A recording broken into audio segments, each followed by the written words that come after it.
आपण जरी आज लातूर हा मूळ धाराशिव जिल्हा एकच, आपण एकाच जिल्ह्यातले सगळे, परंतु तुमचं नशीब चांगलं, तुमचं विभाजन झालं आणि स्वर्गीय विलासराव देशमुखांसारखं दृष्ट नेतृत्व तुम्हाला लाभलं. त्यामुळं मोठा भाऊ मागच राहिला, लहान भाऊ खूप पुढे गेला.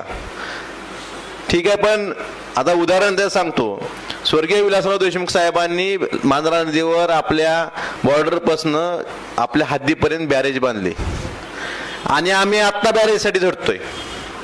म्हणजे मांजरा नदी आमच्याच तालुक्यात नाही येते, कळंब तालुक्यातनं धाराशिव जिल्ह्यात नाही येते. एक एक बॅरेजसाठी आता मी आमदार झाल्यापासून मी प्रयत्न करतोय. लातूरमध्ये होते ना, आमच्याकडे का होत नाहीत?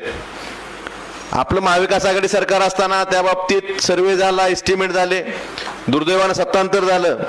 आणि आताची जी राजकीय पद्धत आहे की विरोधी पक्षाच्या आमदाराला आपल्या विरोधातला म्हणजे तिथली जनता पण विरोधातली असं समजून जी ट्रीटमेंट दिली जाते.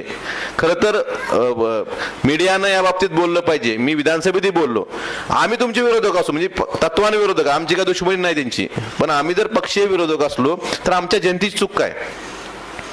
आमच्या बॅरेजेसचं आम्ही सुरुवात केली 2022ला सुरुवात केली होती. त्याची एस्टिमेट सर्वे झाले, पण सत्ता बदलली, त्यांनी बासनात गुंडाळून ठेवलं. आजही झटतोय आम्ही. आज राज्य सरकारनं तुमच्याकडे तेरू नदीवर संजय बनसोडे साहेबांनी बहुतेक